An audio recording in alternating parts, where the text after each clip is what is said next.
hello everyone नमस्ते good morning र आजको भिडियो चाहिँ हेर्न सक्नुहुन्छ यो चाहिँ मलाई नानाले बेंगलोरबाट पठाइदिनु भएको हैन नानाको साथी आउनु भएको थियो नि त सो त्यही भनेर मलाई नानाले पठाइदिनु भएको थियो यो हेर्न सक्नुहुन्छ यति सारो सामान छ तपाईहरुलाई पनि देखाउँछु एक एक गरेर हैन र हिजो बेलुका लाइभ गएको थियो र आज तपाईहरुसँग पनि शेयर गर्दैछु थ्यांक यू सो मच नाना यो चाहिँ नानाले पठाइदिनु भएको मलाई हैन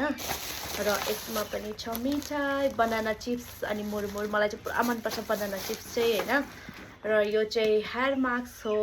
अनि यो चाहिँ दुईटा पठाइदिनु भएको छ एउटा मलाई एउटा मम्मीलाई हो हेयर मास्क यसले चाहिँ पुरा दामी हुन्छ नि त कपाल अनि त्यही भनेर अनि यो चाहिँ वाटर बोतल कति क्यूट हेर्नु न मलाई त यो भिडियो कलमा देखाउने बित्तिकै पुरा मन परेको थियो हैन अनि यही लिदियो नानाले अनि सो क्यूट मलाई पुरा मन पर्छ यस्तोहरु हो अब यसमै पानी खान्छु म अनि त्यसको विचार चाहिँ नानाले यो चिया सिड पनि पठाइदिएको छ हो अनि यो छ चिया सिड अनि त्यसको पछाडी चाहिँ छ काजु एकछिन काजुसँग बदाम हेर्न सक्नुहुन्छ हो यो पठाइदिनु भएको छ त्यसको बादमा चाहिँ chocolate thank you so much Nana